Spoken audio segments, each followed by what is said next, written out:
Hi there, and welcome back to Drive Time Marketing, the show where we help casino marketers turn strategy into action and insights into impact.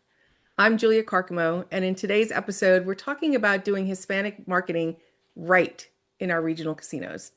So, in the next 20 minutes or so, you're going to learn why language capable hosts and frontline teams can change outcomes, how the environment down to the music drives comfort and spend, and which culturally relevant events actually differentiate, plus how to know the tribe without stereotypes. So, let's get into this. My guest today is Josh LeDuff, the newly minted Chief Marketing Officer for Full House Resorts. Josh has led brand, database, entertainment, player development in some of the most competitive multicultural markets in the US, and he's turned cultural understanding into measurable results. So, Josh, welcome to Drive Time Marketing. Thank you, Julia. It's a pleasure to be here. And just by the way, Josh and I are former coworkers and friends. So, I want to go back and sort of set the scene in your last place in Southern California. Sure. What realities should shape a casino's, well, I guess you could look at what you did in the Miami market too in South Florida, but what guest realities do you think should shape a casino's Hispanic marketing approach? And what kind of misconceptions do you still hear that maybe need to go? Oh, wow. So let's just break it down, I think, from a very common vernacular, right? And all marketing and all brand efforts for strategy, we need to assess the market, find the segments, pick the target segments that we want to motivate, and then position our brand. And a common misconception is that um, we can just general market to everybody and the gamblers out of that group will come.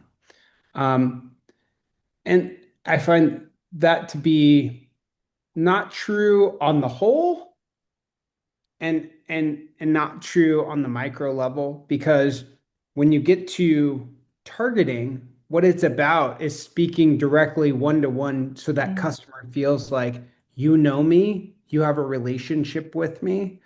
Um, and let me just give you an example. If I know that my friend always works till 8 o'clock p.m., but I always send them an invitation for dinner for 6 o'clock, that's never gonna work, right? That doesn't matter who you're marketing to. Right, right. And as you break down cultures, it's good to break down those stereotypes by doing your market research. And it's the least expensive form of marketing that I've found that you can actually do, right? It's just like pull people into a room and have a conversation and draw some common threads about that target segment. And what I found in, let's just talk about my most recent endeavor in Southern California is that when you get those people into a room in Southern California, they're predominantly Hispanic Mexican or multi-generational Mexican. The first generational people, there are some language barriers, Mhm. but second generation, even late first generation, they quickly get over that. And so it does help with a level of comfort, whatever culture you're in, especially first if you're dealing with first generation people, to have somebody on your host team or somebody on your team that can speak the language. Um, in fact, so we had a bus program to the LA market, and we had a lot of Vietnamese and Mexican people come on that bus program. And beyond the high end, which is generally what you would have hosts for, that I had to have somebody on the floor in table games, somebody on the floor in operations that could help even tell people what food venues were open. My signage had to be culturally appropriate, right? And little nuances because if a person doesn't feel comfortable, they're going to feel lost. Yeah. It's not the place for Yeah. them. So, two things that you mentioned that I want to dig into a little bit more. The first thing was you mentioned the word segmentation. And as casino marketers, I mean, segmentation is practically our lifeblood, right? We segment for our offers, we segment for promotions, we segment for who's going to get hosted and who's not. But it seems like there's a different layer of segmentation that you need to look at when you're talking multicultural audiences. Yeah, you're exactly right. So I spent a few years outside the industry, as you know. So we are programmed as casino marketers to leverage recency, frequency, and monetary value. That is Right, our right, segmentation, right. or that is our lifeblood. But you leave this industry and you'll find that the segmentation is based on psychographic elements, Mhm. right? Behavioral, the RFM, and psychographic. That's where are you from? How much do you spend? What languages do you Right. speak? What TV station? So you build a persona, right? And those personas define your level of marketing. So you're right. I would almost say you have your personas first. That's your first layer. Okay. And then you have your RFM to decide how much they're worth. Now, you could go either way. I Mhm. see value in each one. But yes, you're absolutely right. There's Yeah. two levels of segmentation that have to go on. So the other thing that you mentioned was the language, um, which actually was one of the notes that I had from our earlier conversation. And about hosts that speak the language was something that you mentioned to me before, but you actually called out a couple of other positions. So I think that that's an important distinction. It's not just the host because not everybody is going to be a hosted player. But here's the thing, be sure that you're operationally prepared to deal with the culture you're marketing to. Yes. Right. So, right, if I'm sitting in Iowa and I find that pocket of Vietnamese people and I just translate a mailer to Vietnamese and I send it to that group of people and they come in and they can't read the signs. Mhm. They only know the machines, whether they're paying or not. They don't know where to eat. Right. You don't have their food. It's it's gonna be a mismatch, right? It's not gonna be a high retention experience because yeah, you want to acquire them, but over time you want that acquisition cost to diminish. And if you don't get them back, you're never going to have a shot at it. Yeah, so this really becomes an operational issue, not so much a marketing issue, because now you have to think about scheduling coverage around day parts that may not be the traditional mass peak day parts when you're doing an event. Sure. Yeah. I mean, as you all know, you and I have this shared belief about brand and the best marketing you can do is good operations, right? Yeah. And the worst marketing you can do is bad operations with a whole lot of advertising, right? So Yeah. so we want to be in this bucket of good operations, good customer experience, Yeah. and for that culture, it's going to be relevant that you have, especially if you're especially if you're inviting first generation people. Yeah. This is true to a large degree if you have second generation people. And I have data that basically, if you look at each culture, Chinese are the biggest resistors, first generation, to their language and learning English. Um, and then you can go down the line. It goes down the line from Chinese down, and for Hispanic marketing, actually, they're the number one adopters of English, right? But you're still going to have some Yeah. resistors. And it's not about whether they know English, it's about comfort. Comfort. It's about I am Yes. comfortable communicating with you and you understand me, you understand my Yeah. values, you understand what's important to me. And that's where for your high-end customers, absolutely. If you have high-end, I had some high-end Mexican customers, first generation, second generation, who just liked knowing that we Yeah. employed, I always say, your host should be your best friend at a casino. If that person understands the culture you're from, it's going to be much easier Yeah. to befriend you. So hiring has been a challenge across the board for our properties. I can't think of one single property I've spoken to that says I have so many employment applications, I don't know what to do with them. So given that, what's a stopgap that we can put in place? Is it training? Is it call scripts? Is it SMS templates? Is it signage? How about you just pay a little bit more? So, in all seriousness, like if you think the Hispanic population is an Yeah. opportunity to you, and you can quantify and you have a certain percentage of your database that's Hispanic, and you know that's Yeah. an opportunity, I'm sorry, pay a little bit more. Like make get that person interested in Yeah. the job. The other thing is think differently about all your positions. Does it need to be a full time? Does it need to be somebody on payroll? Maybe it needs to be a junket relationship where you penetrate that community by hiring somebody that's influential, usually a salesperson. How about a realtor? They're always Yeah. making connections, right? They'll always take a commission. Somebody that really has influence in the community, and maybe it's part time to draw those people in. Now, when you're talking about operational people, yeah, you should absolutely consider that the Chinese gamble 2 to 1 to domestic, right? So maybe you should pay a little bit more. Yeah. I know tour operators do it all the time to people who have language skills. Yeah. But I, yeah, it's signage. Yeah, yes, it's all the things you mentioned, but it people like people. And so if they walk into we're a people-based business, and if you don't have those people, go get them. I think there might be also an opportunity to be unconventional in thinking about dual rate. What if somebody is a housekeeper but is can be a great host at, on Sunday at 8 o'clock at night for your Hispanic guests?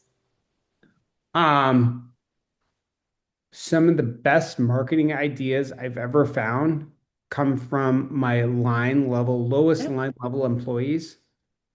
Don't pass them over. Right. Give them an opportunity. And here's one. Promote that housekeeping supervisor to VIP services so they're junior hosts, and then let them grow into that position. Right. Maybe that's the right path for them. But I think you're absolutely right.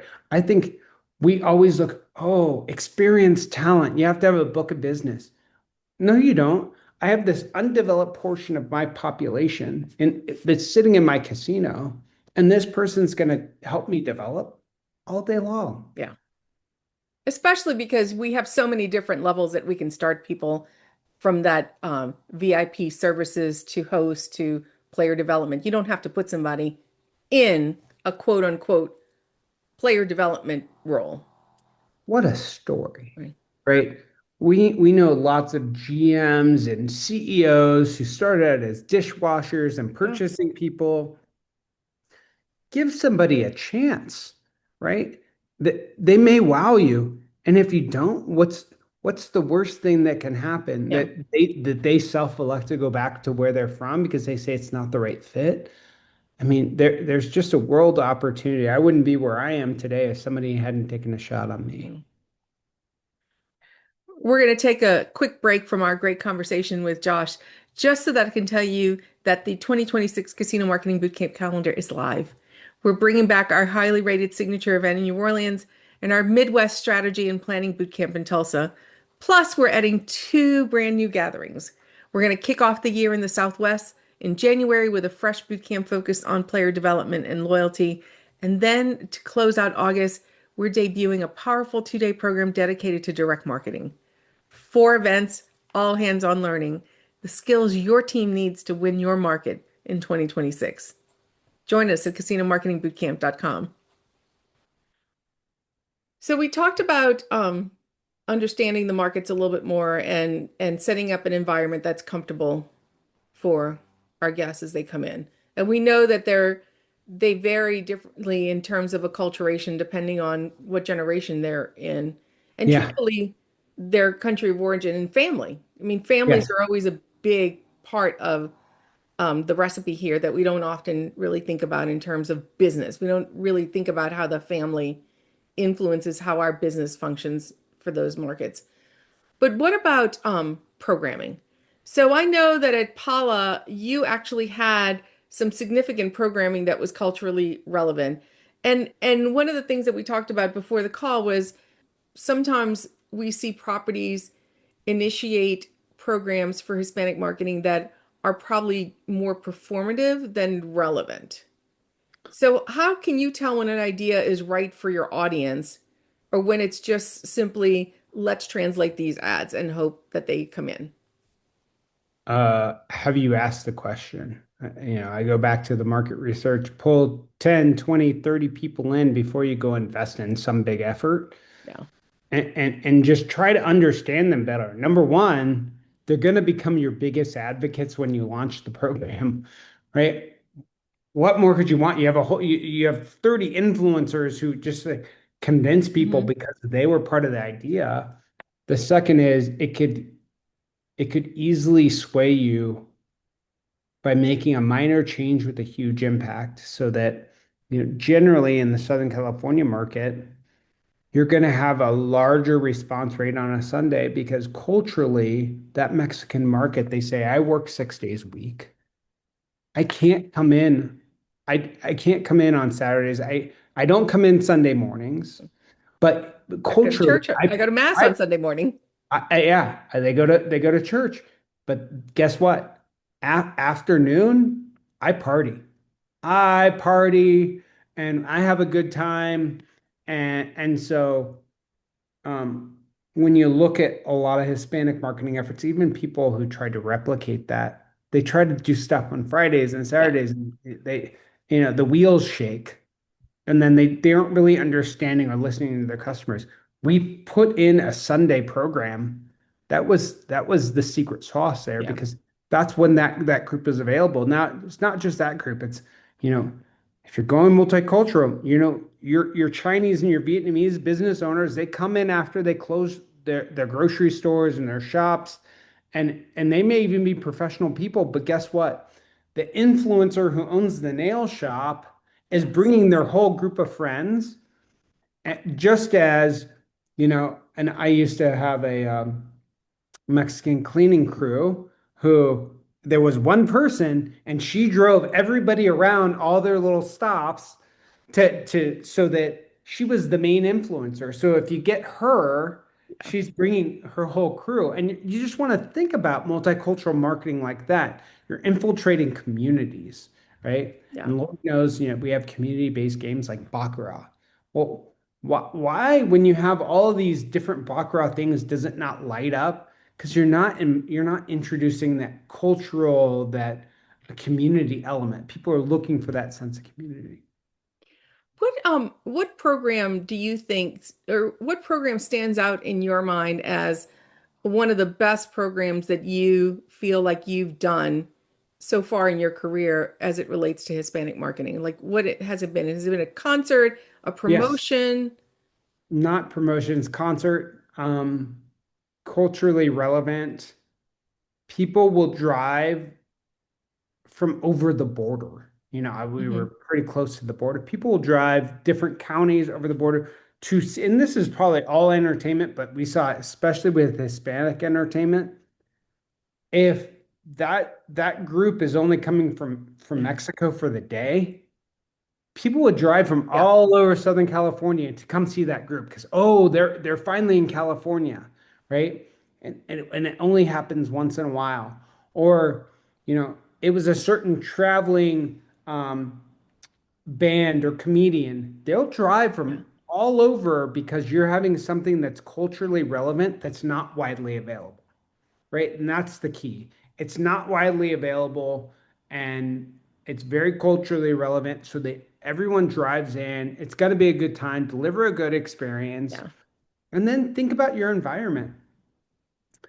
You know, one thing we did at Paula, which is I think really smart, is that we're inviting all these Hispanics in. So we changed our center band bar, right?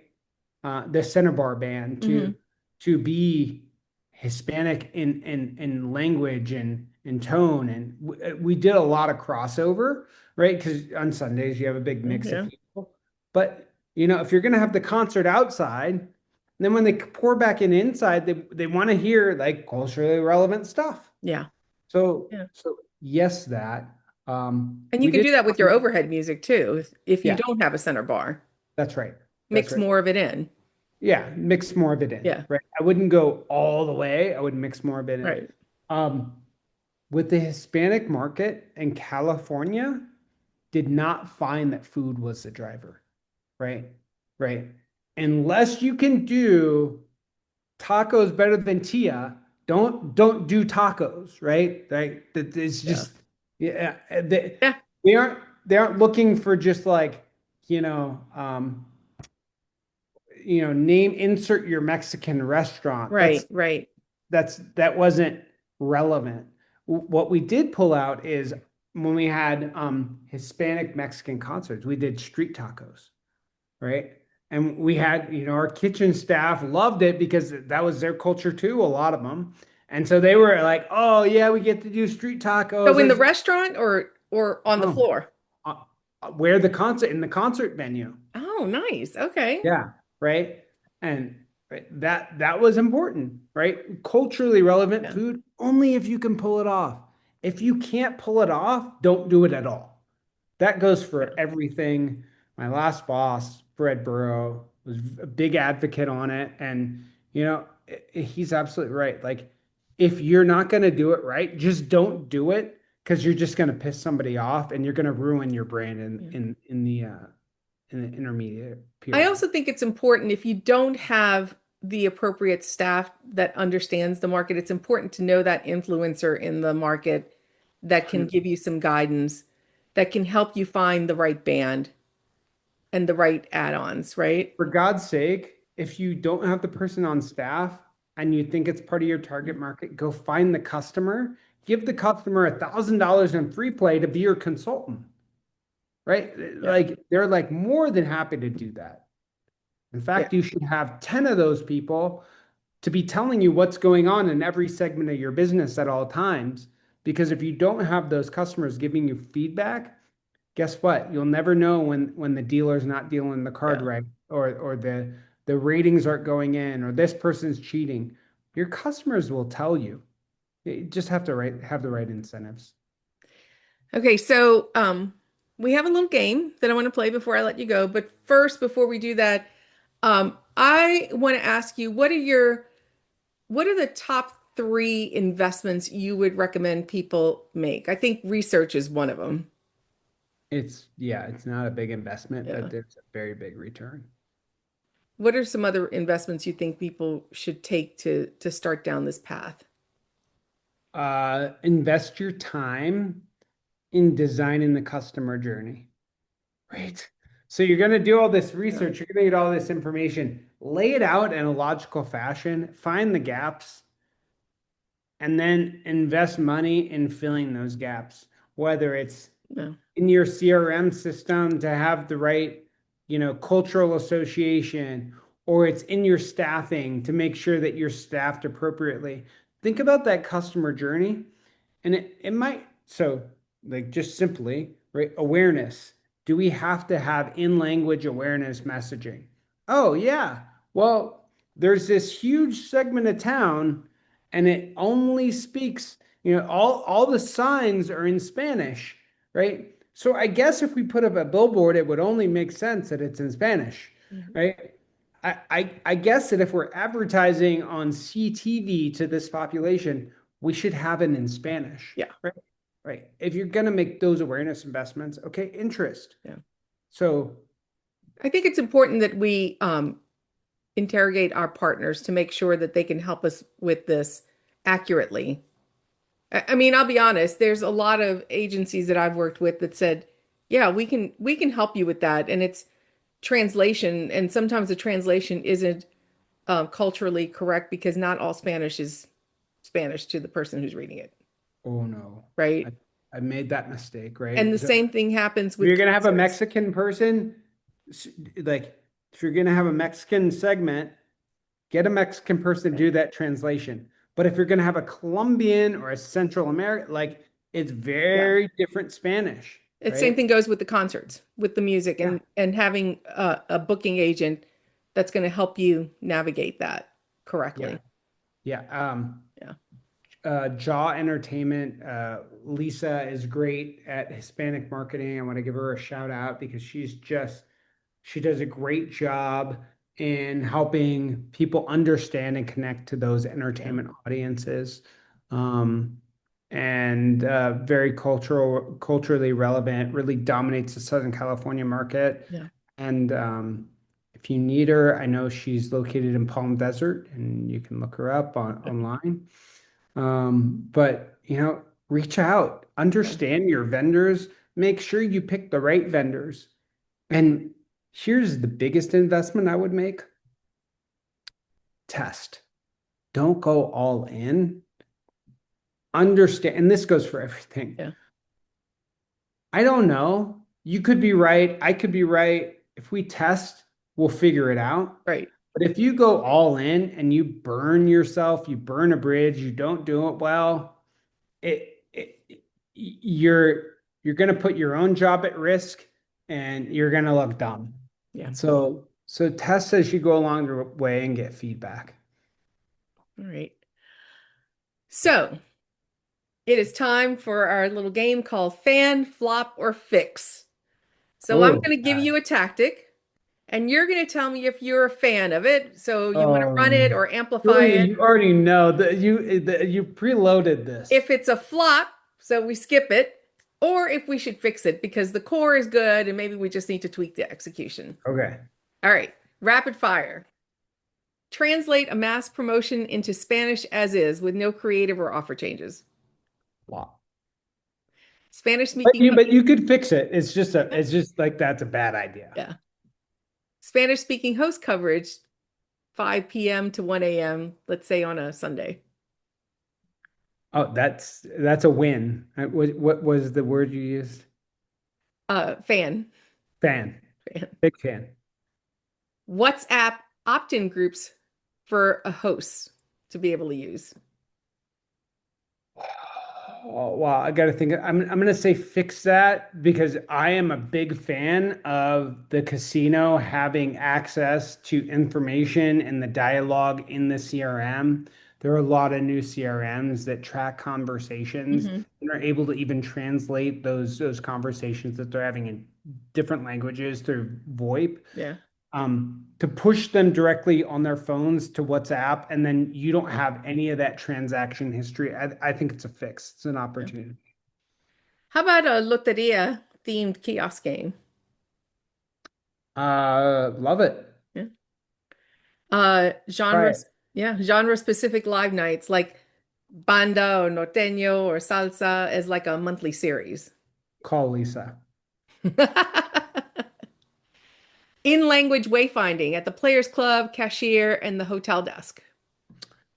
So I was on this wayfinding project at Paula, and we were looking at digital wayfinding signs. I Yeah. think it's a win because you can program it by time of day. You know what Yeah. bus groups are coming in, what areas are from. I think it's a big win Yeah. if you can get that digitally, and then it just rotates through the different languages. Micro surveys. So 3 questions during events or music for food, time, preferences. Uh, I don't like them in events. I think that's a fix. I personally like people to have their experience, have a good time, ruminate about it, and then give you feedback post event. Yeah. So you can use eTix even. That's a great service if people are looking for a service ticketing platform. And eTix will even deploy surveys or allow you to download the email list to Oh, do nice. post event surveys. How about media? Starting with Spanish language radio and then maybe adding some paid social with language and interest targeting. Uh, yes, I'm a fan. I am a fan of radio. I know that people are saying it's dying, but um, podcasting, audio in general, is having a revival. And I will tell you that your listener loyalty is even bigger in your Spanish language Hmm. audio than it is in your domestic broad Yeah. base. So Yeah. you're hitting a very loyal customer group, and I would go for endorsements. Yeah. Those people trust the radio reads. Yeah. And I think we both discussed music day parting, so I think we're fans of day parting the music versus a one universal mix that goes all day and all night. Yes, I'll just offer a bonus. You may try entertainment and you may not get the pickup. Give those Spanish radio stations or those cultural radio stations free tickets for free giveaways Mhm. way ahead of time. Have them promoting for you, right? Big win, big win. Yeah. So of everything that we talked about, which which is the if you had to prioritize one thing for a 90-day pilot, what would it be? Other than research, Yes, it's research.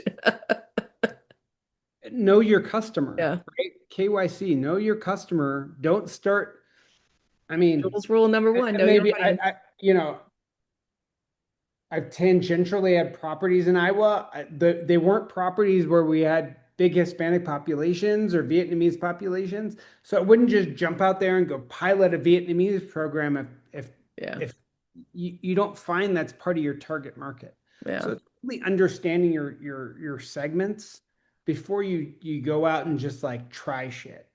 But hey, I'm sitting at Resorts World New York, and I've got a Puerto Rican population, Vietnamese, Chinese, you name it, I've got it. Well, yeah, start micro marketing to all these different groups. Yeah. Absolutely, go try something. But it starts with the research and understanding what the opportunity is.